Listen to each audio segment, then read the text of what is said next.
Thank you. Ms. Vann, what is your stance on the Second Amendment, and what is your opinion on gun control? I am a purist when it comes to gun control. I believe that we should have the right and the freedom to bear arms at any time, period. No ifs, ands, or buts about it. When you've been on the receiving end of a threat, you know the value to be able to protect yourself. We know the value to be able to protect our country, and our right to bear arms is the second right that we have to protect not only ourselves and our families, but our freedom. And I would absolutely fight to keep that in place and actually make it better than it is today. Mr. Carlos, do you feel that the health care law, often referred to as Obamacare, is constitutional? And if not, what specifically do you think Congress needs to do to stop it? Well, the lawyers may not be good for much, but they can help with interpreting the Constitution. Some on the bench do a little more than they should, but I did study this in school, and the people that wrote Obama's law did not, apparently. It's patently unconstitutional. There is no doubt about it. There's only 3 ways that the federal government can regulate under the Commerce Clause, and one is to regulate the instrumentalities, like machines and people. It can regulate the channels of commerce. And the third way, which they use all the time, is to regulate economic activity that in the aggregate has a substantial effect on the economy. Now that came from a Supreme Court case. I mean, what is that? What does that even mean? It's hard to say, but if nothing else, the federal government can regulate economic activity. The 6 of us standing on this stage right now, according to Obama's people, are participating in the health care market right now by choosing not to buy insurance. So we are making a choice right here as we stand to actively not buy insurance, and that choice is an economic one in which they can regulate. Clearly that's ridiculous. We're having a debate.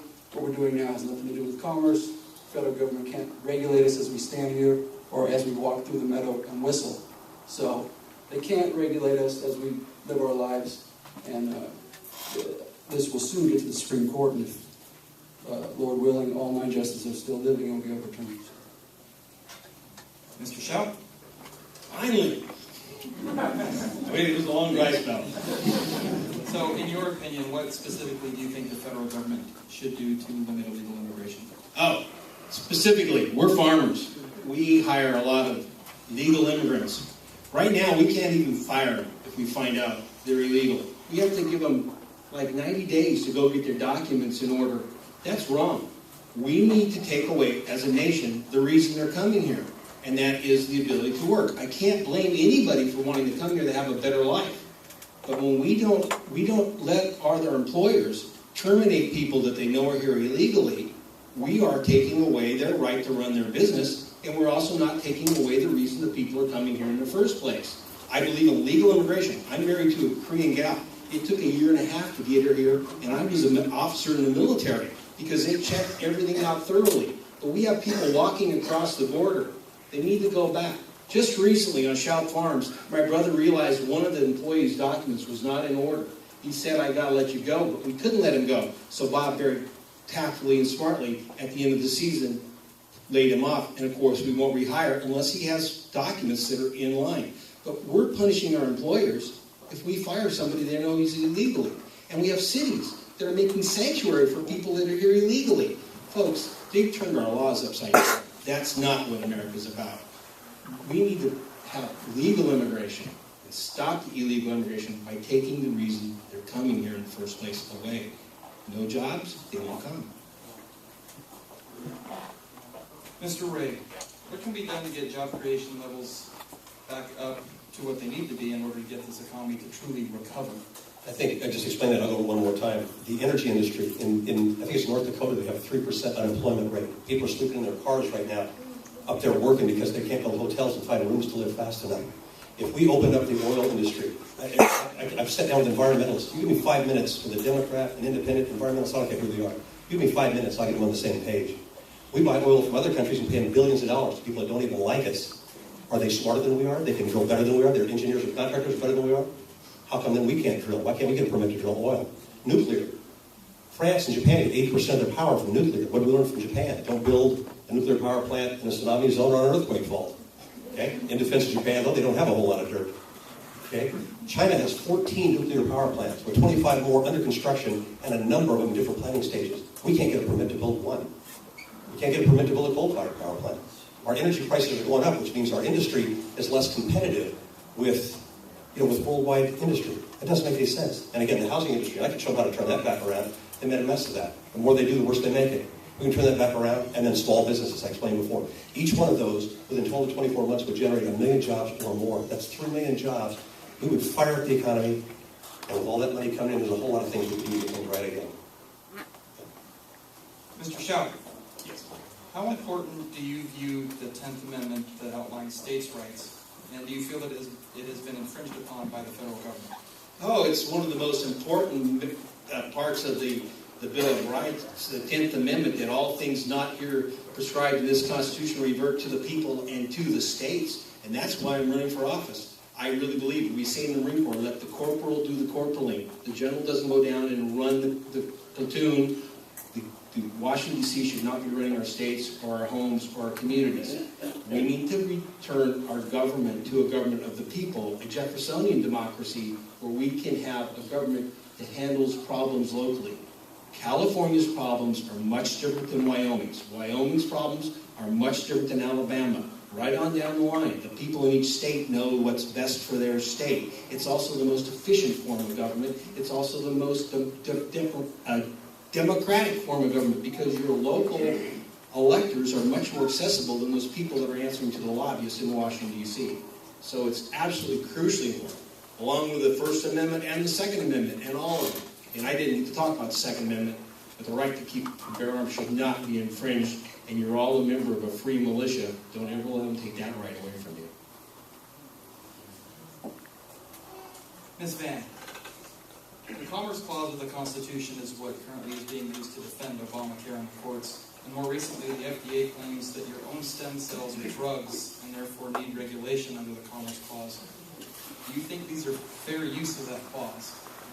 It's absolutely not a fair use of the clause. It's an absolute abuse of that clause. Just as what we've seen the last couple days with Obamacare and the Obama administration pushing down on Catholic Healthcare West to force them to do something that is outside of what they want to do. We have freedom of religion in this country, and we should not be forced under Obamacare to do either of those. It's absolutely unacceptable. We need to stand up and be extremely loud about it. I mean, folks, doesn't this scare you?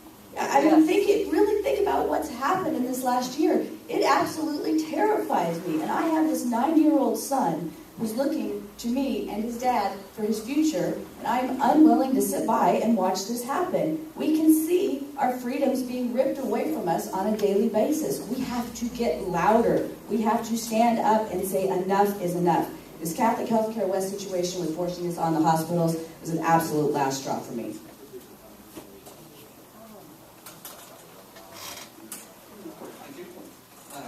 Mr. Cord. Sorry about that. Just maybe back on track. As a congressman, if you were a congressman, do you feel that the state should be able to take some kind of action, as Arizona tried to do, if the federal government does not uphold its duty to protect our borders and try and limit illegal immigration?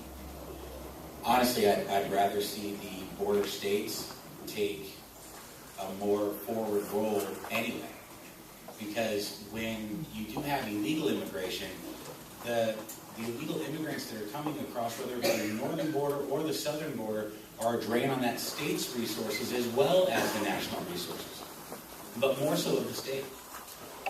So honestly, I think that the state should actually be at the forefront of that issue and have the backing of the federal government, and not have the federal government sit there and go, no, this is the rule that, by the way, we're not going to follow, and if you try and enforce the rule that we don't want followed, then we're going to try and sue you, which is actually what was going on with Arizona and I believe Georgia or Alabama, one of the two, Alabama.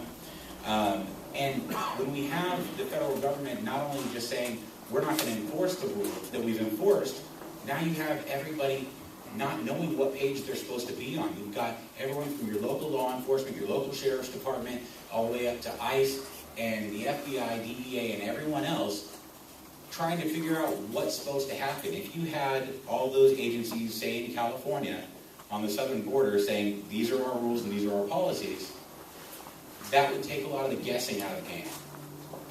So I don't think the federal government should have the front seat on that issue. Mr. Carlos, in your opinion, do you think it would be a good idea to have Congress pass legislation that would require all future legislation to pinpoint in the Constitution where they actually have the authority to pass that law? It's definitely, I mean, it's a great idea to have any congressman or any person who's recommending legislation point out the grant of authority in the Constitution, because there's not that many. The federal government is a government of enumerated powers. We hear that all the time. But what that means is the federal government cannot act unless it's given the power within the Constitution to act. And they can tax, they can spend, they can regulate with the Commerce Clause, but they can't do that much. There's something known in law as the police power. It's the power to pass a law for the general welfare of the people. Basically any law you want. Only the states have that power. The federal government doesn't have that power. So, yeah, I think it's a great idea that any bill introduced cite and within the Constitution where they get the grant of power, but Congress can't bind future Congresses, so they couldn't say in the future you must do this, but I think any bill introduced, at a minimum, should tell us what the grant of power is, but I can guarantee you 90% of the time it's going to be the Commerce Clause, because they think they can regulate anything through the Commerce Clause. Mr. Tubbs, what do you think Congress can do specifically to get job creation back up to proper levels to help the economy get back on track? You bet. That's part of the balancing budget aspect of my campaign, is you have to grow revenue. Growing revenue by growing jobs, not growing taxes. Don't let anybody tell you that's the way to grow revenue. It's been tested through time that increasing taxes decreases the economy, decreases revenue. Growing jobs. We have an Obamacare. There's so many good questions I want to answer here tonight. I'm going to hit a few of them. Obamacare is going to cost us 800,000 jobs just in the next few years, according to the CBO. 190,000 jobs have been lost because of the regulations put on drilling in the Gulf as a knee-jerk reaction to the terrible catastrophe we had there. Okay, 190,000 jobs there. Dodd-Frank, that bank bill, did not free up credit. Because it was a 2,000-page bill of regulations, banks and loaning agencies said, whoa, we don't know what's going on. Credit tightened up again. The federal government is putting out over 240 regulations every year that cost the economy $100 million apiece. It was 140 before Obama, which was too much, but it's 240 right now. What's killing our jobs is that Washington is out of control. Ronald Reagan had a similar debacle that he faced. He cut taxes, yeah, but he cut regulations. We have failed to cut those regulations, leaving the business environment unknown and too unpredictable for people to grow their businesses and grow jobs. That's where we have to start. Thank you. Mr. Tubbs, staying with you. Judges in today's world often legislate from the bench, a form of judicial activism that uses their rulings as a law, and oftentimes that actually invalidates laws that were passed by Congress. Do you see this kind of judicial activism as a serious problem? Yeah, you all know that just a couple days ago, Prop 8 was overturned by two people. Two people countermanded the wishes and the votes of millions in California. Two judges. That's how important that job is. And this is where elections have consequences. The judicial branch is very important, and they must do their job right. And that's where your efforts come in. Because we elected a president in 2008, because a lot of us didn't get involved and help the people that needed to get elected. And guess what? We figured it out, and the Tea Party movement started. Yay. So now that's where our elections have consequences, because the people in charge are appointing those judges. And we have to do something about it. We have to elect the people that are not going to allow that to happen. To use the balance of my time on the Second Amendment, it's another government control issue. If you give up your Second Amendment right to bear arms, who's in control of your safety, of your security? Is it you or the government? Anytime you look at regulation coming out of Washington, giving up rights, who is gaining control? You or the government? Second Amendment is about who's in charge. America, the Constitution put you in charge, not government. Mr. Carlos, do you think congressmen should be able to pass laws that exempt themselves from the legislation, such as an Obamacare, or the more recently passed rule that they had to ensure they could not do insider trading? Should anything be done to change that? Well, yeah, that's a pretty easy one. They should be voted out of office. I can't imagine that's good in any district. But the congressmen should abide by the same laws and be governed by the same laws as all of us. They're not that special. There are 435 of them. They get paid too much. But the only thing that I've heard of lately, and I'm a news junkie, political news junkie, is that one you're talking about where they were exempted from insider trading. That sounds like a relic from the good old days where everything was passed in the back room, the cigars and, a nice drink. So I think they're probably embarrassed that was still in the books, because nowadays with the internet and 24-hour news cycle, I doubt there'll be that much of going on. But I think it'll police itself, but it's pretty ridiculous. Mr. Schauer, if you were elected to Congress, what would your 3 top priorities be as a congressman? Well, first off, I wouldn't be a congressman. I'd be a representative. I like to say there's a difference between somebody who wants to be a congressman and somebody who wants to be a representative. The House of Representatives represents you, the people.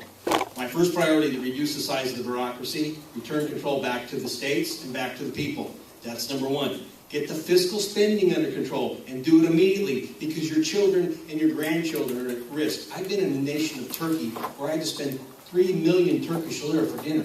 It was about $1.50 because they had massive inflation. I've seen people on a ranch in the 60s take their money back to Mexico at 13 pesos a dollar, and by 1970s inflation hit, and their money was worthless because it was 3,000 pesos a dollar. If we keep spending money the way we're spending it, we are going to the poorhouse. This nation will not long survive. Our republic is at risk. So that's number 1. Get the fiscal control under control. Return this control back to the states and start to stop the political bickering. I'm more in line with the Tea Party back in Washington than I would be with the Republican whip, because my loyalty is to you. It's not to the GOP. And I'm a bit of a firebrand in the Republican Party these days. I'm the guy that ran against Jim Nielsen last time in the Assembly District and got 44% of the vote against an incumbent who said he lived in a trailer in Gerber.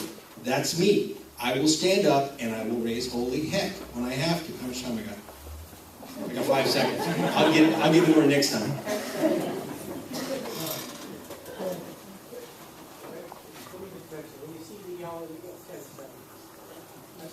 All right. Mr. Ray, going back to judges legislating from the bench, what is your opinion of this judicial activism? How serious of a threat do you think it I'm is? sorry, one more time? Regarding judicial activism legislating from the bench when it comes to judges, how serious of a threat do you see that to our republic? Well, it's just like I said. I mean, just the last few days, we saw how important it is. For the second time, the 9th District Court of Appeals said that the California voters are not intelligent enough to make their own decisions. And they can't make a fair and honest decision. I mean, that's about when a handful of people can negate millions of people's votes. That's about as serious as it gets. Especially when one of them votes. I have friends that are gay. But when one of them votes that gay marriage should be legal, retires from the bench, and then comes out of the closet, to me that's not a full disclosure issue. I've got a problem with that. No, and I mean, this whole thing about, as far as on judicial, don't legislate from the bench. If you can't find constitutional reference to make a decision from, then send it back to Congress and tell them there's nothing to make it from. You need to make a new law so we have something to make it from. Otherwise, we're going to continue to have what we have now, which is judges taking the opportunity to give you their opinion and to legislate from the bench. They're just going to keep doing it, unless we stop it. Thank you. Ms. Van, I got a lot of input from everyone sending me emails asking questions, and I think the number 1 question I had from everyone, almost everybody included this question they wanted me to ask, was that Agenda 21 is a very big issue here to us locally. Yuba County, with their general plan, they've been talking about it a lot recently, and everyone wanted to know, as a congresswoman, what involvement would you have in trying to stop this implementation of Agenda 21? Well, let me just say, I'm glad you asked me this question. Being a land use guru and all, this is one of my favorite questions. Private property rights are one of our fundamental rights. If you start at the top with things like Agenda 21, or you can start down at the bottom at our local level with COGS and regional government and activities that take things away from our rights. I am a part of the local government system. I am a county supervisor, and I'm very, very proud of the fact that we've been able to maintain our independence from some of these programs that cause regional government to take more control over yours and I's rights. Agenda 21 is just the first step through an environmental agenda to start taking away our rights in America. We cannot cede our rights and responsibilities to other countries, especially when those countries choose not to follow the same rules that they'd like to apply to us. So tell me how that works. It's something that we have to stay on top of, acknowledge exists, and fight at every level, whether it's the city council, county board, state, or the feds. And I think a great place to start is with local control and local government, going back to the 10th Amendment. That is an absolute must for us. We have got to keep control of things local. Plus, when you see me in the grocery store, you get to yell at me. But that's why I will live at home and commute. So when you see me in the grocery store, you can still yell at me. Mr. Core, if elected to Congress, what would be your 3 main priorities? Well, the first one, since a lot of people on what will end up being the other side of the aisle like to say, well, remember the fiscal prosperity of the 1990s. I would like to cut their pay back to the 1990s level and cut $24,000 a year out of their paycheck. And if they can't figure out how to make it work on $150,000 a year,